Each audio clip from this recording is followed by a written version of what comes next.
اللہ اکبر اللہ اکبر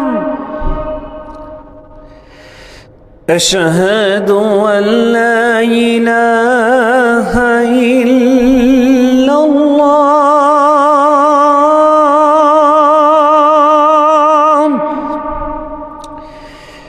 اشہد ان لا الہ الا اللہ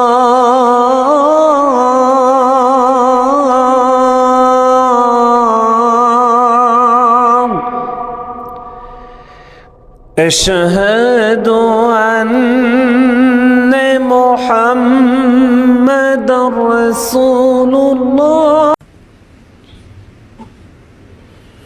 الحمد لله نحمده ونستعينه ونستغفره ونؤمن به ونتوكل عليه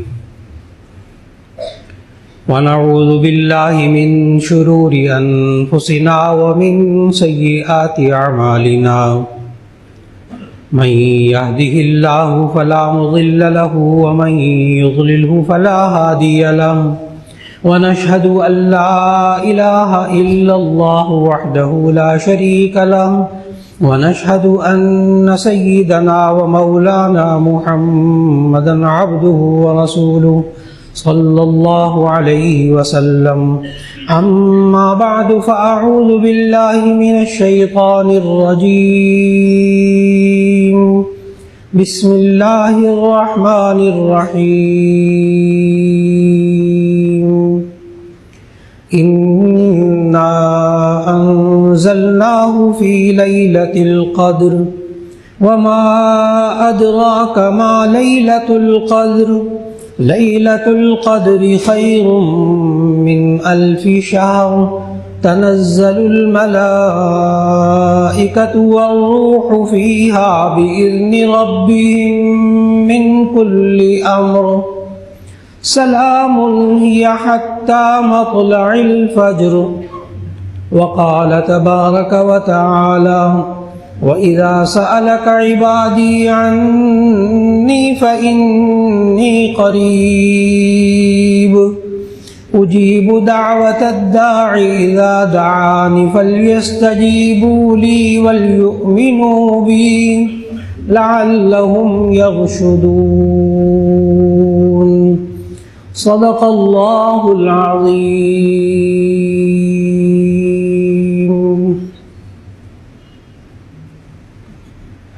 اللہ رب العزت نے ہم سب کو یہ رمضان المبارک کے بابرکت لمحات عطا فرمائے ہیں. 2 عشرے مکمل ہونے کو ہیں اور آج غروب آفتاب کے بعد تیسرا عشرہ شروع ہو جائے گا انشاءاللہ. یہ وہ عشرہ جس میں لیلۃ القدر بھی ہے، وہ عشرہ کہ جس میں معتکفین اعتکاف بھی کرتے ہیں اور دعاؤں کی قبولیت کے یہ خاص لمحات ہیں. آج کی نشست میں انہی باتوں کو عرض کرنا مقصود ہے.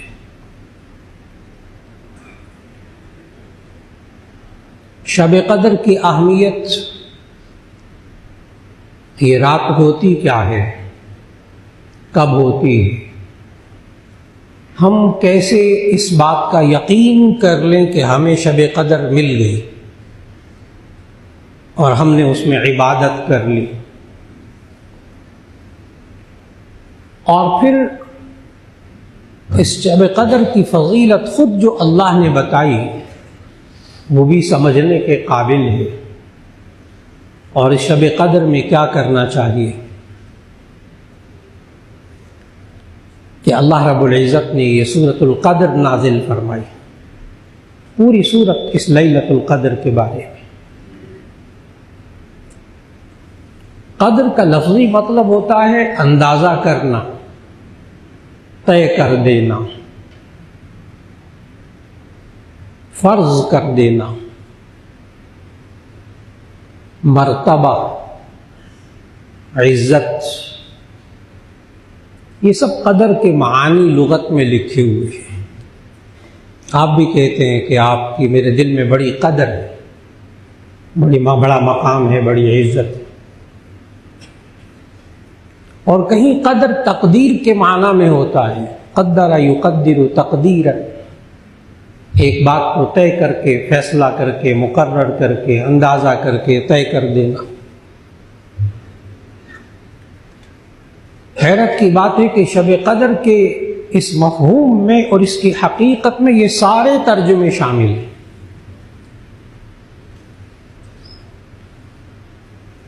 یہ رات مرتبے والی بھی ہے، اس رات میں اللہ امور طے بھی فرماتا ہے،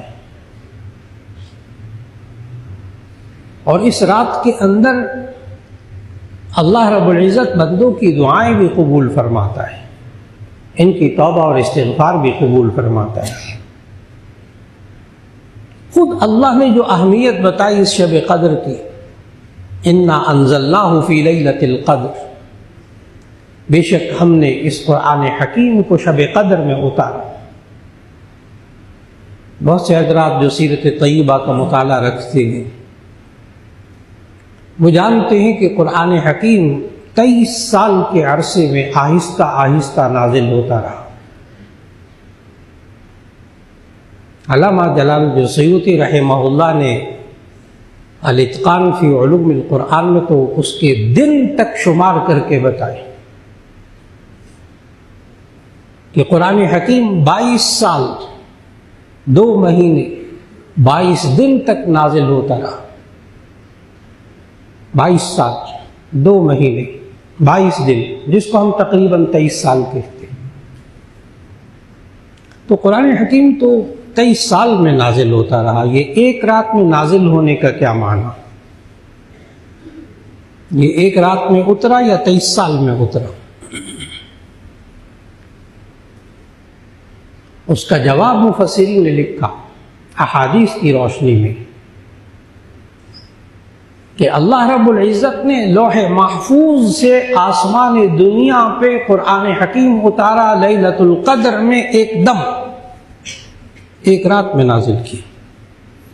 لوح محفوظ سے آسمان دنیا پہ، اور آسمان دنیا سے پھر 22 سال 2 مہینے 22 دن میں آہستہ آہستہ آخری نبی حضرت محمد مصطفیٰ صلی اللہ علیہ وسلم پر نازل ہوتا رہا.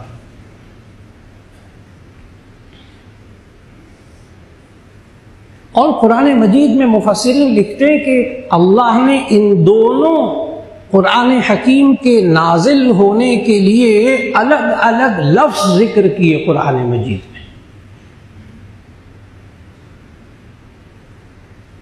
عربی زبان میں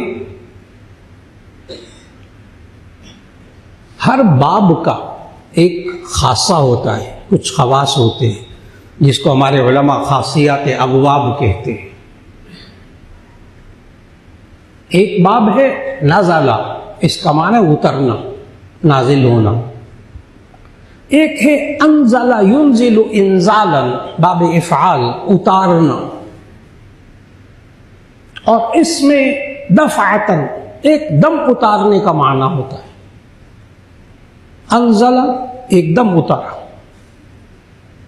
اور اگر اسی کو باب تفعیل سے لے کر آئیں، نزل ينزل تنزیلا، تو اس کا معنی ہوتا ہے آہستہ آہستہ اتارنا کسی چیز کو. انزل کا معنی اس نے ایک دم اتارا، اور نزل کا معنی اس نے آہستہ آہستہ اتارا. آپ کو حیرت ہوگی کہ جہاں اللہ نے ذکر کیا کہ میں نے ایک رات میں اتارا، وہاں اللہ نے کہا انا انزلناہ فی لیلۃ القدر. انزل کا معنی ایک دم اتارنا. انا انزلناہ فی لیلۃ القدر، ہم نے ایک دم اتارا اس کو لیلۃ القدر میں. اور جہاں اللہ نے آہستہ آہستہ قرآن مجید کے نازل ہونے کا ذکر کیا، وہاں باب تفعیل لائے، نزل. آیت آپ حضرات کے ذہنوں میں انا نحن نزلنا الذکر وانا لہ لحافظون، انا نحن نزلنا الذکر، بے شک ہم نے آہستہ آہستہ قرآن حکیم کو آپ پر اتارا، اور بے شک ہم ہی اس کی حفاظت کرنے والے. وہاں جہاں آہستہ آہستہ کے لیے وہاں نزل، اور جہاں ایک دم اتارا وہاں انزل، انا انزلناہ فی لیلۃ القدر۔ تو شب قدر کی ایک فضیلت یہ معلوم ہوئی کہ انا انزلناہ فی لیلۃ القدر، کہ ہم نے ایک رات کے اندر اس قرآن حکیم کو لوح محفوظ سے آسمان دنیا پہ نازل کیا۔ ایک فضیلت تو یہ خود اللہ نے بتائی۔ وما ادراک ما لیلۃ القدر، اور آپ کو کیا معلوم کہ شب قدر کیا ہے؟ لیلۃ القدر خیر من الف شہر، یہ شب قدر 1000 مہینوں سے بہتر ہے۔ خیر من الف شہر، 1000 مہینوں سے بہتر ہے۔ اس کو خیر من الف شہر کو سمجھنے کے لیے شب قدر کی جو فضیلت کے ساتھ ساتھ جو حدیث میں شان نزول اس کا بیان ہوا کہ کس واقعے کے بعد یہ صورت نازل ہوئی، تو اس سے یہ خیر من الف شہر بہت اچھی طرح سمجھ میں آتا ہے۔ احادیث میں موجود کہ نبی صلی اللہ علیہ وسلم ایک دفعہ صحابہ کرام رضوان اللہ علیہ مجمعین کے سامنے گزشتہ امتوں کی لمبی لمبی عمریں بیان فرما رہے تھے کہ وہ لوگ 1000 سال کی عمر ہوتی تھی ایک بندے کی،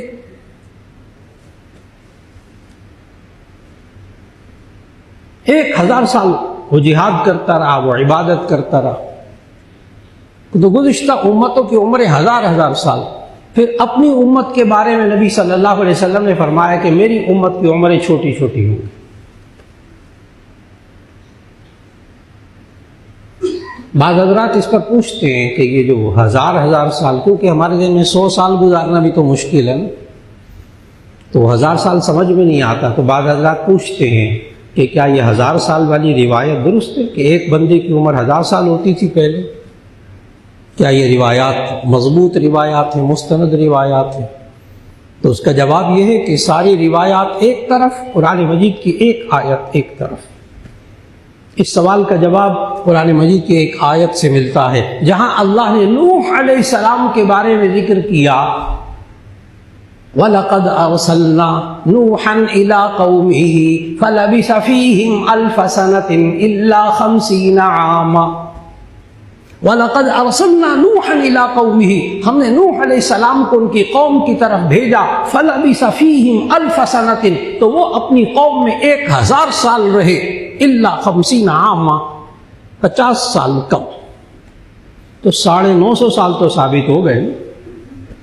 پھر یہاں بھی مفسرین نے کہا کہ یہ 950 سال، فَلَبِثَ فِيهِمْ أَلْفَ سَنَةٍ إِلَّا 50 عَامًا، تو یہ جو 950 سال رہے یہ نبوت کے بعد کی زندگی ہے، اور نبوت سے ملنے پہلے جو زندگی ہے اگر اس کو بھی شمار کر لیا جائے تو ممکن ہے کہ یہ 1000 سال سے بھی بڑھ جائے، لیکن 950 سال تو ثابت ہے قرآن سے، اس لیے باقی روایات کے اوپر توجہ کی ضرورت بھی نہیں۔ تو نوح علیہ السلام نے 950 سال اپنی قوم میں گزارے، تو اتنی لمبی لمبی عمریں ہوتی تھی، اور نبی صلی اللہ علیہ وسلم نے فرمایا کہ میری امت کی عمریں چھوٹی چھوٹی ہوں گی۔ تو ایک بہت سیدھا سا سوال ہے جو آپ کے ذہن میں آ رہا ہے، وہی اس وقت صحابہ کرام کے ذہن میں آ گیا، یا رسول اللہ صلی اللہ علیہ وسلم، اس کا مطلب تو یہ ہوا کہ اگر ہم 100 سال بھی عمر ہو اور ہم دن رات عبادت کرتے رہیں پھر بھی ہم وہ 1000 سال والے کے برابر تو نہیں ہو سکتے۔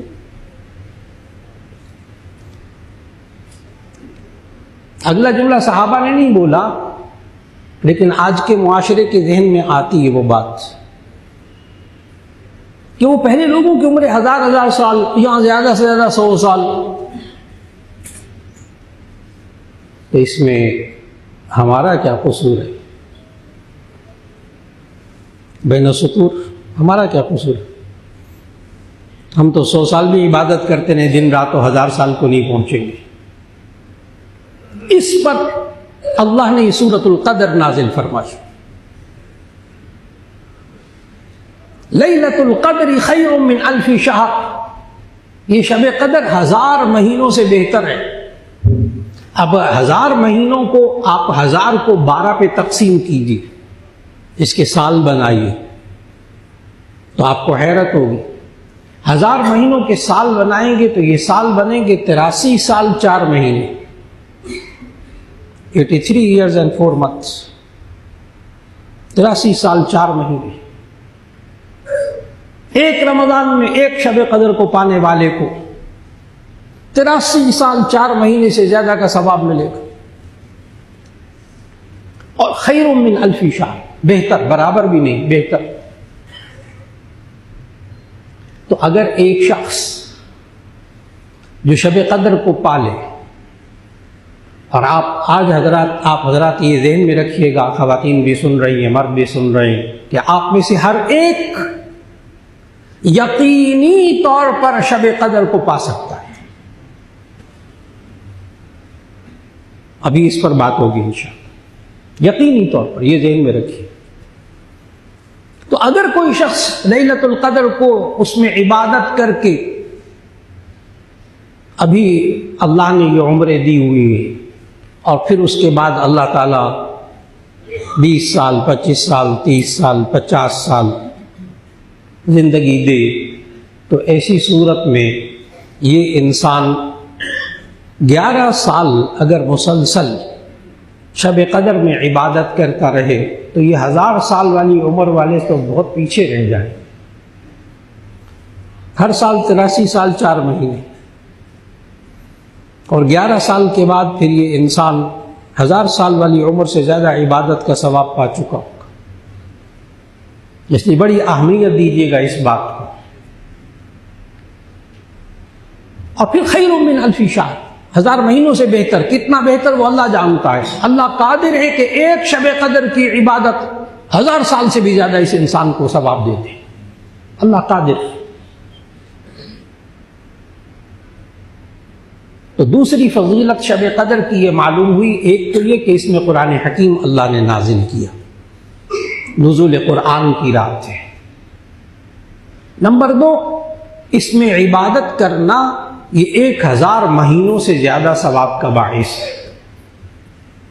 تیسری فضیلت اللہ نے اس صورت میں بتائی شب قدر کی، لیلۃ القدر خیر من الف شہر کے بعد تنزل الملائکۃ والروح فیہا بإذن ربہم من کل امر۔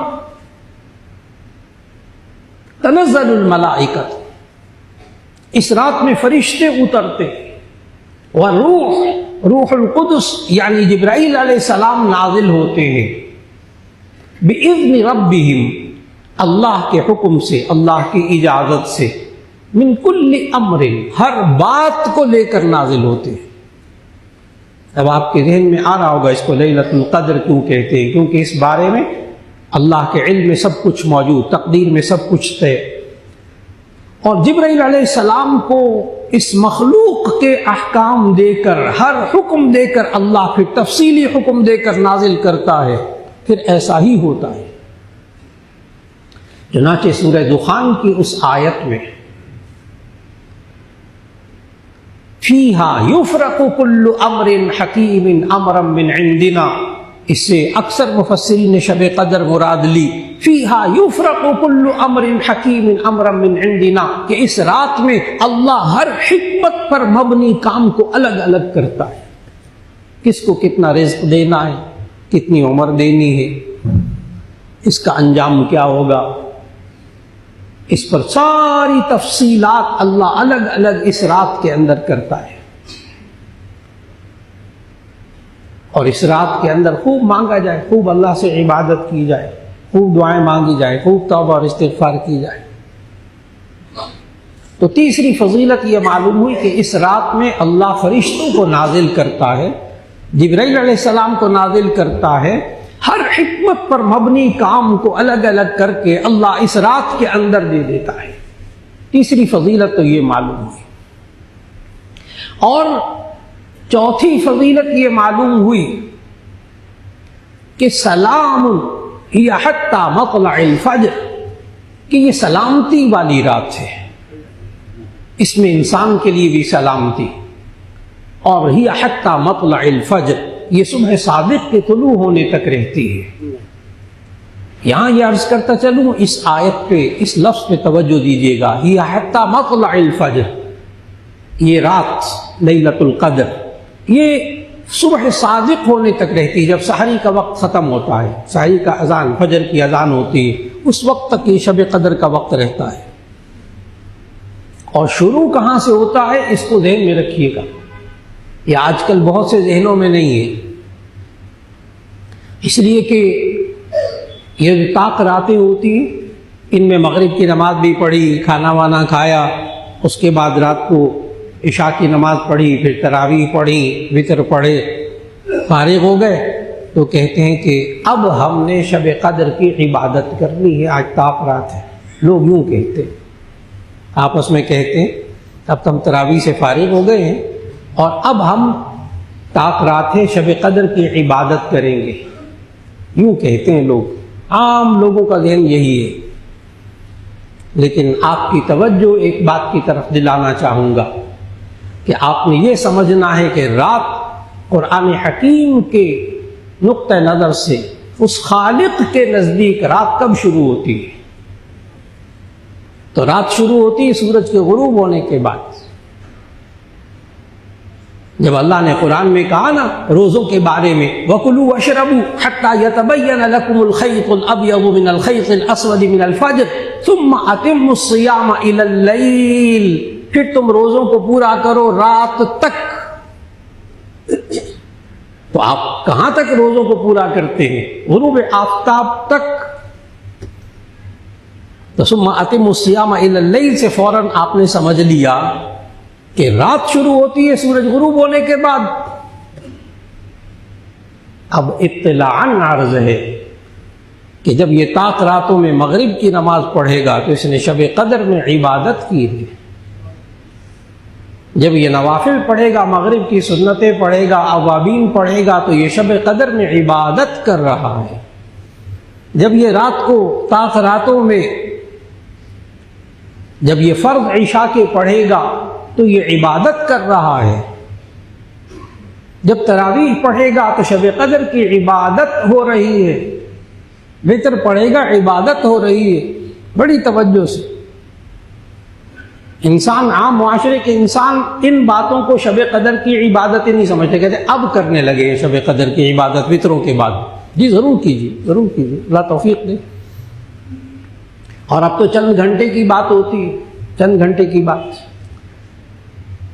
10 تو ویسے ہی تراویح ادا کرتے کرتے بچ جاتے، 3 ساڑھے 3 بجے پھر سحری کے لیے اٹھنا ہوتا ہے، تو باقی یہ چند گھنٹے بچے ہیں۔ تو اللہ توفیق دے ہر ایک کو، تو خواتین و حضرات سب کے سب ان طاق راتوں میں تھوڑا سا اور جاگنے کی کوشش کر لیں، نیند دن کے وقت میں پوری کر لیجئے تو ساری رات عبادت کا ثواب مل جائے گا۔ آج کل تو بہت آسان ہے ماشاءاللہ۔ اور پھر اس شب قدر میں عبادت کے لیے ایک بہترین طریقہ خواتین اور مردوں کے لیے، اور وہ ہے اعتکاف۔ اعتکاف ایک ایسی عبادت ہے جو حضرت ابراہیم علیہ السلام سے چلی آ رہی ہے۔ اللہ نے قرآن مجید میں حضرت ابراہیم اور اسماعیل کے بارے میں کہا، جہاں وَعَاهِدْنَا إِلَىٰ إِبْرَاهِيمَ وَإِسْمَاعِيلَ أَن طَهِّرَا بَيْتِيَ لِلطَّائِفِينَ وَالْعَاكِفِينَ وَالرُّكَّعِ السُّجُودِ۔ اس آیت سے معلوم ہوتا ہے کہ اعتکاف حضرت ابراہیم علیہ السلام سے چلا آ رہا ہے۔ ترجمہ کرنے لگا ہوں، وَعَاهِدْنَا إِلَىٰ إِبْرَاهِيمَ وَإِسْمَاعِيلَ، ہم نے ابراہیم اور اسماعیل سے یہ وعدہ لیا، أَن طَهِّرَا بَيْتِيَ، کہ وہ میرے بیت اللہ کو پاک کریں، أَن طَهِّرَا بَيْتِيَ، کہ میرے بیت اللہ کو پاک کریں، أَن طَهِّرَا بَيْتِيَ لِلطَّائِفِينَ، طواف کرنے والوں کے لیے، وَالْعَاكِفِينَ، اور اعتکاف کرنے والوں کے لیے، وَرُكَّعِ السُّجُودِ، اور نماز ادا کرنے والوں کے لیے۔ معلوم ہوا یہ اعتکاف دین ابراہیمی میں موجود تھا۔ معلوم ہوا گزشتہ مذاہب میں بھی اعتکاف موجود، آسمانی مذاہب میں، انبیاء کے طریقوں میں موجود اعتکاف، اس کو معمولی نہ سمجھیے۔ لفظ اعتکاف کو سمجھنا بڑا ضروری ہے، پھر اس سے سمجھ میں آئے گا ہوتا کیا ہے۔ لفظ اعتکاف کا لفظی مطلب ہے، باب افتعال کا مصدر ہے، اس کا معنی ہے رکنا، روکنا۔ یہ انسان اپنے آپ کو مسجد میں روک کر بیٹھ جاتا ہے۔ خواتین گھروں میں اعتکاف کرتی ہیں تو گھر میں ایک کونے میں اپنے آپ کو یہ کمرے میں روک کر بیٹھ جاتی ہیں، اس لیے اس کو اعتکاف کہتے ہیں، اپنے آپ کو روک لینا۔ اور حضرت عبداللہ ابن عباس رضی اللہ تعالیٰ عنہ نے تو اعتکاف کی وجہ تسمیہ، کہ اعتکاف کو اعتکاف کیوں کہتے ہیں، بڑی گہری وجہ بتائیے۔ حضرت عبداللہ ابن عباس رضی اللہ تعالیٰ عنہ فرماتے ہیں اعتکاف کو اعتکاف اس لیے کہتے ہیں کہ ہوا یعتکف عن الذنوب، کہ یہ انسان کو گناہوں سے روک لیتا۔ یہ اعتکاف انسان کو گناہوں سے روک لیتا۔ ماشاءاللہ یہاں سینکڑوں جامع شفیعہ میں، مسجد حسن میں یہاں سینکڑوں لوگ ماشاءاللہ اعتکاف میں بیٹھتے، اور مساجد میں بھی بیٹھ رہے، خواتین گھروں میں اعتکاف میں بیٹھ رہی۔ تو یہ مرد حضرات جو گھروں میں خواتین موجود اعتکاف میں، مرد مسجدوں میں اعتکاف کر رہے، تو ایسی صورت میں ان دنوں میں 10 دن میں یہ گناہوں سے رکے رہتے، بے شمار گناہوں سے رکے رہتے، اس لیے اس کو اعتکاف کہتے ہیں۔ اور یہ اعتکاف سنت مؤکدہ علی الکفایہ ہے، یعنی اس علاقے میں کوئی بھی مسجد میں نہ بیٹھے تو سارے گناہگار ہوتے ہیں سنت کو چھوڑنے پر، لیکن باقی افراد اگر ایک بندہ بھی مسجد میں بیٹھ جائے اعتکاف میں، باقی کی طرف سے یہ کفایہ ہو جاتا ہے، کافی ہو جاتا ہے۔ اور ویسے سنت غیر مؤکدہ کر لیں تو ثواب، نہ کرے تو گناہ نہیں۔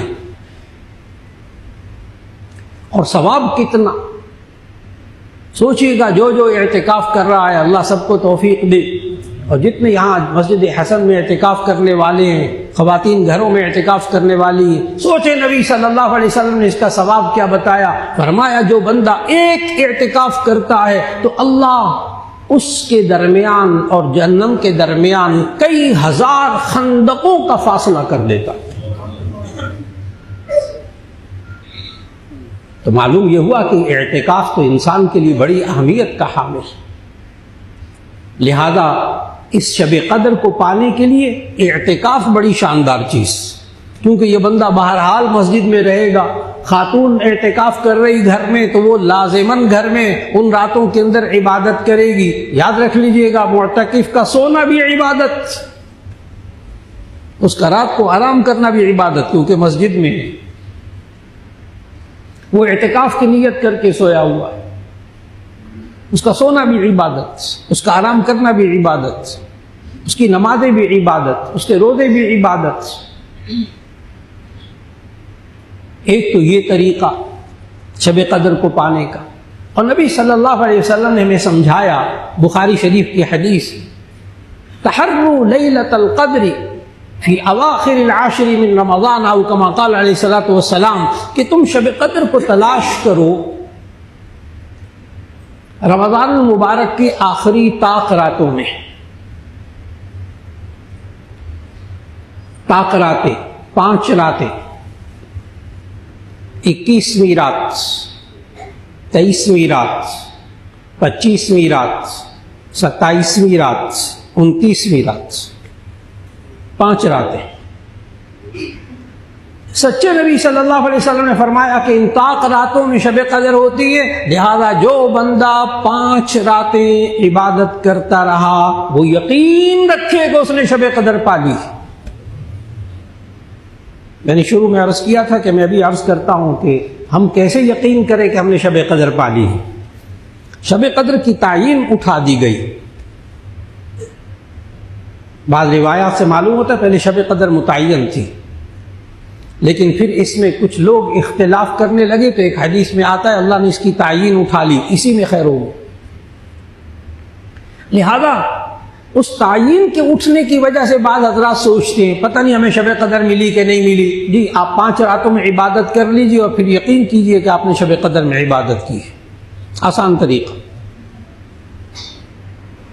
رہا یہ کہ سعودی عرب میں تو ایک دن پہلے شب قدر ہو جائے گی، اس دن تاقرات ہمارے وہاں ایک روزہ پہلے ہوا، یہاں ایک روزہ بعد میں ہوا، تو حضرت شب قدر جو فرشتے نازل ہوتے ہیں اور روح القدس نازل ہوتی ہیں وہ سعودی عرب کے مطابق یا پاکستان کے مطابق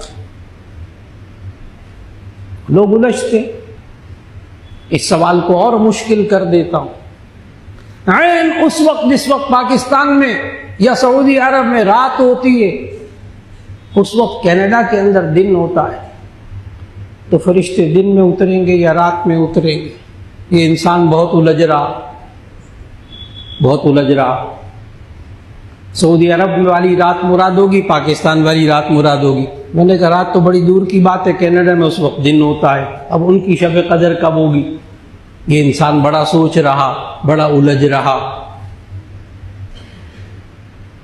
لیکن اس انسان نے اپنی عقل سے پلاسٹک اور لوہے کا ایک ڈبہ بنایا ہے، اور پلاسٹک اور لوہے کی ڈبیاں چھوٹی چھوٹی جیب میں بھی رکھی ہوئی ہیں۔ ناراض نہ ہو کہ آپ کے 10 لاکھ کے موبائل کو، 5 لاکھ کے موبائل کو، کئی لاکھ کے لیپ ٹاپ کو میں پلاسٹک اور لوہے کا ڈبہ کہہ رہا ہوں۔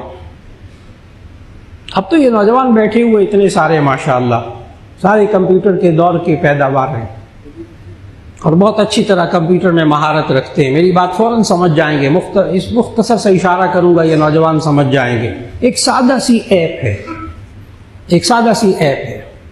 آپ اس ایپ میں کئی ہزار افراد کے نام، تاریخیں، وقت، ملک سب کچھ لکھ کر ڈال دیں اور ایک پیغام ڈالیں کہ ان افراد میں سے جس کی جس وقت برتھ ڈے آئے تو میری طرف سے یہ مبارکباد۔ برتھ ڈے جائز ہے ناجائز ہے وہ ایک الگ بحث ہے، میں اس وقت جو بات عرض کر رہا ہوں اس پر توجہ دیجیے گا کہ فلاں بندے، ہزاروں بندوں کے بارے میں وہ برتھ ڈے فکس کر دیجئے، وہ جس ملک میں ہوگا، جس جگہ ہوگا، جس وقت اس کا وقت آئے گا، آپ کا مبارکباد کا پیغام وہاں ڈیلیور ہو جائے گا۔ آسان سی ایپ بتا رہا ہوں، سب کو معلوم۔ تو میرے عزیزان محترم، انسان نے اپنی عقل سے ایک ایسا پلاسٹک اور لوہے کا ڈبہ اور ڈبیاں بنا کر اپنے جیب میں رکھی ہوئی ہیں کہ جہاں اس ایپ کو ڈال کر وہ ہزاروں لاکھوں انسانوں کے جہاں جو پیغام دینا ہو اس وقت مقررہ میں وہ پیغام پہنچا سکتا ہے۔ وہ جو کائنات کا خالق ہے نا، وہ سعودی عرب میں کیسے لیلۃ القدر میں پیغام پہنچائے گا اور پاکستان میں کیسے پہنچائے گا اور کینیڈا میں تو دن ہوتا ہے، مولانا ہمیں سمجھ میں نہیں آتا۔ کیا عجیب سی بات نہیں ہے کہ اس انسان نے اپنی عقل سے تو ایسی مشینیں بنا لی کہ جس رات میں چاہے اس رات میں وہ پیغام ڈیلیور کر دے، لیکن جو اس دماغ کا خالق اللہ ہے وہ کیسے کرے گا سمجھ میں نہیں آ رہا۔ مولانا ذرا ہمیں سمجھا دیں اچھی طرح۔ انا للہ و انا الیہ راجعون۔ اس کے لیے مصیبت اصل میں پتہ کیا ہے؟ مصیبت یہ ہے کہ آج مسلمانوں کا یہ مزاج بن گیا، عام مسلمانوں کا، خواص کا نہیں، ان کا ایمان بہت پختہ، عام مسلمانوں کا یہ مزاج بن گیا کہ اللہ نے کہا میں یہ کروں گا، میں یہ کروں گا، میں شب قدر میں یوں فرشتے نازل کروں گا۔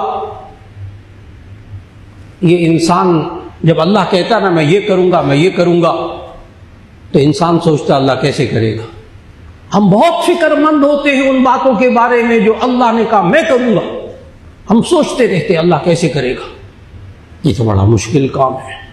اللہ نے کہا وَمَا مِن دَابَّةٍ فِي الْأَرْضِ إِلَّا عَلَى اللَّهِ رِزْقُهَا، زمین پر چلنے والا ہر جاندار، ہر انسان، ہر جانور، اس کا رزق میرے ذمے۔ یہ کہتا ہے میں کیوں اتنے بچے پیدا کروں، کھلاؤں گا کہاں سے؟ شادی نہیں کرتے، کہتے کھلائیں گے کہاں سے بیوی؟ اللہ کے بندے، رزق آپ کے ذمے نہیں ہے۔ وہ تو 12ویں پارے کی پہلی آیت میں اللہ نے کہا رزق میرے ذمے۔ یہ بندہ سوچتا ہے میں کیسے کھلاؤں گا، بیکار باتیں۔ رزق دینا تو اس کے ذمے نہیں، اس کے ذمے تو شادی کرنا ہے۔ بچوں کو رزق دینا اللہ نے اس کے ذمے تو نہیں لگایا، بچوں کو رزق دینا تو اللہ نے اپنے ذمے لگایا۔ اس کا کام تو یہ ہے کہ بچے پیدا کرے، اولاد پیدا کرے۔ وَمَا مِن دَابَّةٍ فِي الْأَرْضِ إِلَّا عَلَى اللَّهِ رِزْقُهَا، رزق اللہ کے ذمے ہے۔ یہ انسان اپنے رزق کے بارے میں بہت فکر مند ہے۔ اللہ کہتا ہے کماؤ لیکن حلال کماؤ، یہ حلال کمانے کی فکر نہیں کرتا، کہتا ہے میں کھلاؤں گا کہاں سے۔ بالکل اسی طرح اللہ کہتا ہے میں ان طاق راتوں کے اندر میں فرشتے نازل کرتا ہوں، روح القدس نازل کرتا ہوں، فلاں کرتا ہوں۔ اب ہمیں ایمان رکھنا چاہیے کہ جہاں جہاں دنیا میں طاق رات ہوگی وہاں اللہ فرشتے نازل کر کے چھوڑے گا۔ ہر علاقے کے لیے اپنی اپنی لیلۃ القدر، اور اللہ قادر ہے جس انسان کے لیے جس ملک میں جہاں لیلۃ القدر طاق رات ہوگی اللہ وہاں فرشتے بھی نازل کرے گا، سلامتی بھی نازل کرے گا، وہاں دعائیں بھی قبول کرے گا انشاءاللہ۔ ہمارا کام جو ہمارے ذمے ہے اس کے بارے میں سوچئے گا۔ یہ عادت چھوڑ دے لوگ کہ جو اللہ نے اپنے ذمے کام لیے ہیں سوچتے ہیں اللہ کیسے کرے گا۔ بس اس کے لیے ایک آیت پڑھ لیا کیجیے، ایک آیت۔ جب بھی الجھن ہو ان مسائل کے اندر جو بھی میں نے ذکر کیے ہیں، یہ کام اللہ کیسے کرے گا، یہ کام اللہ کیسے کرے گا، تو وہاں ایک آیت پڑھ لیا کیجیے آسان سی، انشاءاللہ شفا ہوگی۔ ان اللہ علی کل شیء قدیر، ان اللہ علی کل شیء قدیر، بے شک اللہ ہر چیز پر قدرت والا ہے۔ لہذا یہ انسان شب قدر کے اندر دعائیں مانگے، توبہ اور استغفار کرے، یہ دعاؤں کی قبولیت کا وقت ہے۔ اللہ نے جہاں سورہ بقرہ کے اندر 5 آیتوں میں روزے کے احکام بتائے، سورہ بقرہ کی آیت 182 سے لے کر 187 تک اللہ نے روزے کے احکام بتائے۔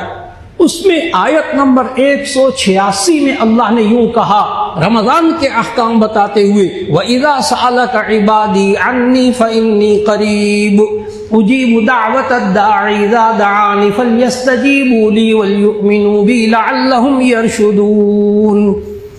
اب اس آیت کو سمجھنا ہے۔ رمضان کے احکام بتاتے ہوئے اللہ نے کہا وَإِذَا سَأَلَكَ عِبَادِي عَنِّي فَإِنِّي قَرِيبٌ، جب یہ بندے مجھ سے سوال کرتے ہیں، مجھ سے مانگتے ہیں، فَإِنِّي قَرِيبٌ، میں بہت قریب ہوتا ہوں۔ اور ایک اور آیت میں سمجھایا ہے اللہ کتنا قریب ہوتا ہے، اللہ کتنا قریب ہوتا ہے۔ آیت پڑھنے لگا نحن اقرب الیہ من حبل الورید، ہم اس انسان کی شہرت سے بھی زیادہ اس کے قریب ہوتے ہیں۔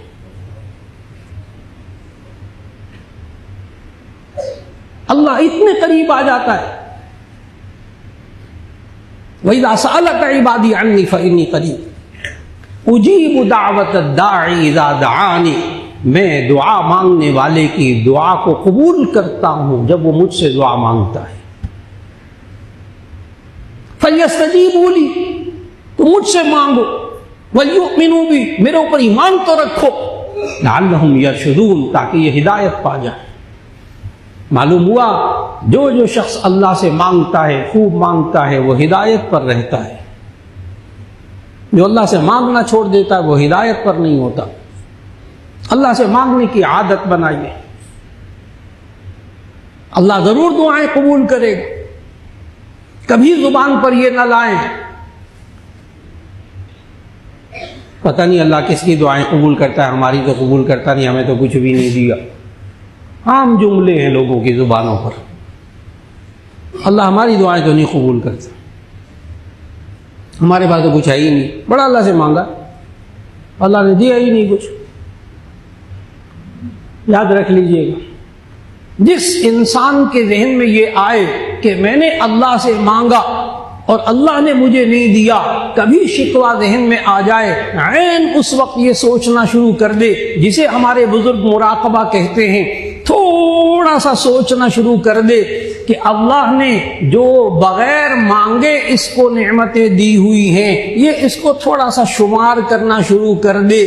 اللہ کا دعویٰ ہے قرآن میں ان نعمتوں کے بارے میں جو نعمتیں اللہ نے دی ہیں، اور انسان نے زندگی میں کبھی نہیں مانگی، بغیر مانگے اللہ نے دی ہیں۔ ان نعمتوں کے بارے میں اللہ نے قرآن میں دعویٰ کیا، چیلنج کیا، ان تعدوا نعمت اللہ لا تحصوها، اگر تم اللہ کی نعمتوں کو شمار کرنے لگو گے تو شمار نہیں کر سکو گے، تمہاری زندگی ختم ہو جائے گی۔ وہ نعمتیں جو اللہ نے بغیر مانگے دی، یہ انسان کیسے کہہ سکتا ہے مجھے اللہ نے نہیں دیا؟ اس انسان نے زندگی میں کتنی مرتبہ ناک مانگی تھی سانس لینے کے لیے، کوئی ایک ہاتھ کھڑا کر کے کہہ دے میں نے اپنی زندگی میں مانگی تھی، سوال ہی پیدا نہیں ہوتا۔ اس کو تو مانگنے کو اس وقت ہوش بھی نہیں تھا جب اللہ نے ناک دے دی تھی۔ یہ آنکھیں کب مانگی اللہ سے؟ وہ الگ بات ہے کہ آنکھیں خراب ہو تو پھر مانگتا ہے. یہ دانت کب مانگے اللہ سے؟ یہ پھیپھڑے کب مانگے؟ یہ گردے کب مانگے؟ ایک دفعہ نہیں مانگو تو جب خراب ہوتے پھر دعائیں مانگتے ہیں. میں نے تو ابھی چند اعضاء بتائے. میرے شیخ حضرت مولانا فضل الرحیم صاحب کا یہ بار بار بیان میں نے سنا. حضرت تو یہاں تک آ جاتے تھے بیان میں کہتے تھے یہ آپ کا چہرہ ایک بالشت کا چہرہ، ایک بالشت کا چہرہ. حضرت فرماتے تھے اس چہرے کے اندر جتنی نعمتیں اللہ نے دی ہے زندگی ختم ہو جائے گی آپ اس کو شمار بھی نہیں کر سکیں گے. صرف ایک چہرے کے اندر. حقیقت بتاؤں کہ بہت بڑے پاکستان کے آئی سرجن، آنکھوں کے سرجن، لوگوں کے سامنے تو ایسی باتیں نہیں کرتے نا، کھل کر بولے. کہنے لگے مولانا آئی سرجن، ٹاپ کا آئی سرجن ہے اس وقت آنکھوں کا، کہنے لگے مولانا ابھی تک سائنس اس ایک آنکھ کے ڈیلے کے اندر اللہ نے کتنی نعمتیں رکھی ہیں، کیا دنیا رکھی ہے، ابھی ہماری سائنس مکمل واقف نہیں ہو سکی. سرجن کہہ رہا ہے. یہ کسی آئی سرجن سے یہ جملہ پوچھ کے دیکھیں کہ آپ آنکھ کے ایک ڈیلے کے اندر جو اللہ نے نعمتیں رکھی ہیں کیا آپ اس سے واقف ہو چکے ہیں؟ سائنس اس سے واقف ہو چکی ہے؟ وہ کہے گا نہیں. اتنی نعمتیں اللہ نے بغیر مانگے دی. اس لیے کبھی نہیں کہنا چاہیے کہ میری دعائیں قبول نہیں ہوتی. نبی صلی اللہ علیہ وسلم نے یہ جملہ کہنے سے منع فرمایا. نبی صلی اللہ علیہ وسلم نے فرمایا صحابہ سے کہ بہت سے لوگ جلد بازی میں اپنی دعاؤں کو ضائع کر دیتے ہیں. تو صحابہ نے کہا جلد بازی کیا؟ نبی صلی اللہ علیہ وسلم نے فرمایا بہت سے لوگ دعائیں مانگتے ہیں اور پھر فوراً کہنے لگتے ہیں ہماری دعائیں قبول نہیں ہوتی. تو معلوم ہوا یہ ہماری دعائیں قبول نہیں ہوتی یہ نہیں کہنا چاہیے، اس سے دعائیں ضائع ہو جاتی ہیں. نبی صلی اللہ علیہ وسلم نے سمجھایا. لیکن آپ بھی تو الجھیں گے نا اس بات پر کہ ایک طرف دعائیں قبول نہیں ہوتی اور دوسری طرف یہ بھی پابندی ہے کہ یہ بھی نہ کہا جائے کہ ہماری دعائیں قبول نہیں ہوتی. یہ بڑی الجھن ہو رہی ہے سننے والوں کو کہ ایک طرف دعائیں قبول نہیں ہوتی اور دوسری طرف یہ بھی پابندی ہے کہ یہ نہ کہیں کہ دعائیں قبول نہیں ہوتی. عجیب سی بات ہے. یہ عجیب سی بات اس لیے ذہن میں آتی ہے کہ دعاؤں کی قبولیت کی قرآن و سنت کی روشنی میں 4 صورتیں ہیں. وہ چاروں صورتیں ضرور ذہن میں رکھیے گا. دعاؤں کے قبول ہونے میں صرف ایک چیز رکاوٹ ہے بس. پوری احادیث، پوری آیات قرآن مجید کی ذخیرہ حدیث کا مطالعہ کریں. ایک رکاوٹ ہے دعا کے قبول ہونے میں کہ نبی صلی اللہ علیہ وسلم نے سمجھایا کہ ایک بندہ مقدس مقام پہ دور دراز سفر کر کے جاتا ہے وَيَمُدُّ يَدَيْهِ اپنے ہاتھ اٹھاتا ہے وَيَقُولُ يَا رَبِّ يَا رَبِّ اور اے میرے رب کہہ کر وہ پکارتا ہے. اشعث وَأَغْبَرَ بال بکھرے ہوئے ہیں، غبار آلودہ، اتنا دور سفر کر کے مقدس مقام پہ جاتا ہے اور اے میرے رب کہہ کے پکارتا ہے. لیکن وَمَلْبَسُهُ حَرَامٌ وَمَشْرَبُهُ حَرَامٌ وَغُذِّيهِ بِالْحَرَامِ فَأَنَّىٰ يُسْتَجَابُ ذَلِكَ لیکن اس کا کھانا حرام، اس کا لباس حرام کا مال کا، اس کی غذا حرام مال کی. نبی صلی اللہ علیہ وسلم نے فرمایا فَأَنَّىٰ يُسْتَجَابُ ذَلِكَ اس مقدس مقام میں بھی اس کی دعا کیسے قبول ہوگی؟ معلوم ہوا دعا کے قبول ہونے میں ایک رکاوٹ ہے بس اور وہ ہے حرام مال. اس لیے بھرپور کوشش ہو انسان حلال مال کھائے اور پھر اللہ سے مانگے. اللہ دعائیں قبول کرتا ہے اور دعائیں قبول ہونے کی 4 صورتیں ذہن میں رکھیے گا. پھر انشاءاللہ دعاؤں کے بارے میں مایوسی نہیں آئے گی. نمبر 1، انسان اللہ سے جو مانگے اللہ وہی دے دے. عام طور پر اسے کہتے ہیں دعا کا قبول ہونا. بس باقی 3 صورتیں ذہن میں نہیں ہوتی عوام کے. نمبر 1، اللہ سے جو مانگا جائے وہی اللہ دے دے. بالکل یہ دعا کی قبولیت کی نمبر 1 صورت. نمبر 2، اللہ سے جو چیز مانگی جائے اللہ وہ چیز نہ دے، نعم البدل دے دے. اللہ کا یہ بھی نظام ہے. بندہ ایک مانگتا ہے میرا فلاں جگہ رشتہ ہو جائے، فلاں پلاٹ مجھے ملے، فلاں کاروبار مل جائے، فلاں یہ ہو جائے. مانگتا ہے نہیں ملتا، اللہ کو پتہ ہے یہ اس کے لیے اچھا نہیں ہے، اللہ اس کو نعم البدل دے دیتا ہے. کئی دفعہ ایسا ہوتا ہے بہن کے ہاں سے رشتہ مانگتے ہیں، بھائی کے ہاں سے رشتہ مانگتے ہیں، بیٹے بیٹیوں کا اپنے دوستوں سے مانگتے نہیں دیتے تو قطع تعلق کر لیتے. ایک رشتہ مانگا تھا وہ بھی نہیں دیا، آئندہ مل رہی نہیں کہ گھر ہی نہیں جانا. اللہ کے بندے، رشتہ کہیں اور ہو جاتا ہے، پھر شادی کہیں اور ہو جاتی. کچھ عرصے کے بعد کوئی باتیں سامنے آتی ہیں، پتہ کیا کہتے ہیں؟ شکر ہے جی، بس اللہ نے ہمیں بچا لیا، ہمارا رشتہ نہیں ہوا۔ اب اس کو سمجھ میں آیا اللہ نے نعم البدل کیوں دیا تھا۔ ایک پلاٹ کے بارے میں، گھر کے بارے میں پیچھے بھاگتا ہے اور مانگتا ہے اللہ سے، اللہ وہ نہیں دیتا، کوئی اور پلاٹ دے دیتا ہے، کہتا ہے بس وہ اللہ سے وہ مانگا تو وہ نہیں، وہ کارنر کا پلاٹ تھا بڑا شاندار قسم کا، لیکن دوسرا پلاٹ اللہ دے دیتا ہے۔ پھر کچھ عرصے کے بعد معلوم ہوتا ہے کہ اس کارنر والے پلاٹ میں تو بڑا گھپلا تھا۔ پتہ کیا کہتا ہے؟ کہتا ہے شکر ہے اللہ نے میرا پیسہ بچا لیا، وہ تو سارا پیسہ ضائع ہو جاتا۔ اب اس کو سمجھ میں آیا کہ اللہ نے نعم البدل کیوں دیا۔ جب کوئی دعا مانگے اور وہ دعا پوری نہ ہو تو ایک آیت ذہن میں رکھیے گا، خاص طور پر آج کے نوجوان نسل، بچے اور بچیوں کو یہ آیت ضرور سمجھائیے، کیونکہ وہ ایک دم جس کام کے لیے کوشش کرتے ہیں، جہاں وہ شادی کرنا چاہتے ہیں، جو منزل، جو ڈگری، جو عہدہ حاصل کرنا چاہتے ہیں وہ نہیں ملتا تو یہ مایوسی اور ڈپریشن میں چلے جاتے ہیں۔ ان نوجوان بچے اور بچیوں کو ڈپریشن سے، انزائٹی سے اور دوسری ذہنی بیماریوں سے بچانے کے لیے ایک آیت ذہن میں رکھیے، اور جہاں چاہتے ہیں وہاں رشتہ نہ ہو تو پھر بھی ایک آیت ذہن میں رکھیے گا، سورۃ البقرہ کی آیت۔ اللہ نے فلسفہ سمجھایا، میں وہ چیز دینے کے بجائے نعم البدل کیوں دیتا ہوں؟ خالق ہے نا، سب کچھ جانتا ہے۔ آیت ذہن میں رکھیے گا، نوجوان بچے اور بچیوں کو سمجھائیے گا یہ والی آیت، عسیٰ ان تکرہوا شیئا وہو خیر لکم وعسیٰ ان تحبوا شیئا وہو شر لکم واللہ یعلم وانتم لا تعلمون۔ اللہ نے زندگی کا اصول سکھایا، یہ اس آیت پر بندہ ایمان رکھتا ہو کبھی ڈپریس نہیں ہوگا، کبھی انزائٹی میں، بے چینی میں، اضطراب میں مبتلا نہیں ہوگا دعا کے قبول نہ ہونے کی وجہ سے۔ ترجمہ غور سے سنیے گا، عسیٰ ان تکرہوا شیئا وہو خیر لکم، ہو سکتا ہے آپ کسی چیز کو ناپسند سمجھتے ہو اور وہ آپ کے لیے اس میں خیر ہو، وعسیٰ ان تحبوا شیئا وہو شر لکم، ہو سکتا ہے آپ کسی چیز کو پسند کرتے ہو اور اس میں آپ کے لیے شر ہو، واللہ یعلم وانتم لا تعلمون، اللہ جانتا ہے آپ نہیں جانتے۔ بندے کو بڑی دیر میں سمجھ میں آتی اللہ نے نعم البدل کیوں دیا تھا۔ دو چیزیں ہو گئی، یا تو اللہ وہی چیز دے دیتا ہے یا نعم البدل دے دیتا ہے، دو ہو گئے۔ نمبر 3، یا اللہ ان دعاؤں کے پورا نہ کرنے کی صورت میں اللہ اس کے گناہوں کو معاف کرتا ہے، یہ بھی حدیث سے ثابت۔ بندے دعائیں مانگتے نہیں پوری ہوتی، اللہ گناہ معاف کرتا ہے۔ 3 صورتیں ہو گئی، اور اگر گناہ اتنے مانگے کہ سارے گناہ معاف ہو گئے، اب کیا ہوتا ہے؟ اب نمبر 4 جو ترمذی کی حدیث سے ثابت، نمبر 4 کہ اگر وہ چیز بھی اللہ نہ دے جو مانگی، اس کا نعم البدل بھی نہ دے، نمبر 3 گناہ بھی سارے معاف ہو گئے، اب اللہ اس کی ہر دعا جو پوری نہیں کی اس کے بدلے میں آخرت میں نیکیاں دے گا۔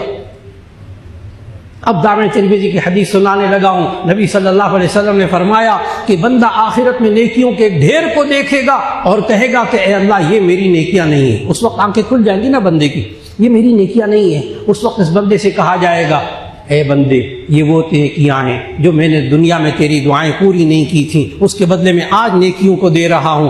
اس جامع ترمذی کی حدیث میں الفاظ نقل کیے نبی صلی اللہ علیہ وسلم نے اس بندے کے کہ بندہ اس وقت نیکیوں کے ڈھیر کو جب دیکھے گا کہ یہ میری وہ دعائیں جو پوری نہیں ہوئی تھی آج مجھے نیکیاں مل رہی ہیں، اس وقت یہ بندہ کہے گا کاش میری دنیا میں کوئی دعا نہ پوری ہوئی ہوتی۔ آج جو شکوے کر رہا ہے نا میری دعائیں پوری نہیں ہوتی، اس وقت کہے گا کاش میری دنیا میں کوئی دعا پوری نہ ہوئی ہوتی، کیونکہ اب اس کو نیکیوں کا ریٹ معلوم ہو گیا۔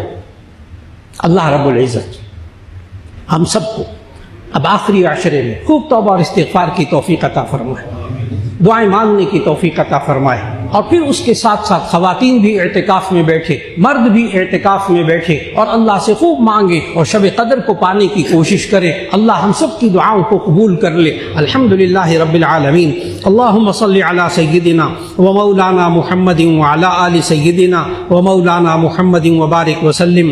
یا اللہ ہم سب کے گناہوں کو معاف فرما، ہماری لغزشوں کوتاہیوں کو معاف فرما۔ یا اللہ قرآن و سنت کے مطابق زندگی گزارنے کی توفیق عطا فرما۔ یا اللہ جو لوگ بیمار ہیں سب کو شفا عطا فرما، جو پریشان حال ہیں ان کی پریشانیوں کو دور فرما، جو بے اولاد ہیں ان کو نیک اولاد عطا فرما۔ یا اللہ سب کے روزوں کو قبول فرما۔ سب کی تراویح کو قبول فرما یا اللہ آنے والی راتوں میں شب قدر میں خوب عبادت کرنے کی توفیق عطا فرما اور یا اللہ ہم سب سے شکر گزار ہیں کہ الحمدللہ جامعہ شفیہ کے طلباء حضرت مولانا فضل الرحیم صاحب دامت برکاتہم، حضرت مولانا ارشد اویس صاحب دامت برکاتہم اور تمام اساتذہ کرام کی توجہات اور محنت سے جامعہ شفیہ کے طلباء کے نتائج وفاق المدارس العربیہ میں بہت بہتر آئے۔ حضرت سب کو مبارکباد اور شکر کے کلمات فرما رہے ہیں۔ یا اللہ ان بزرگوں کی صحت عافیت عطا فرما، ان کو لمبی عمر عطا فرما، اسی طرح دین کی خدمت کی توفیق عطا فرما اور یا اللہ ہم سب کی دعاؤں کو قبول فرما۔ جس کے بچے اور بچیاں امتحان دے رہے ہیں، دے چکے ہیں، اے اللہ سب کو دنیا اور آخرت کی کامیابیاں نصیب فرما۔ یا اللہ سب کے بچے اور بچیوں کے نصیب اچھے فرما اور یا اللہ ہمیں ان راتوں کے اندر خوب عبادت کرنے کی توفیق عطا فرما اور خوب دعائیں مانگنے کی توفیق عطا فرما۔ وصلی اللہ تعالی علی خیر خلقہ محمد وآلہ واصحابہ اجمعین برحمتک یا ارحم الراحمین۔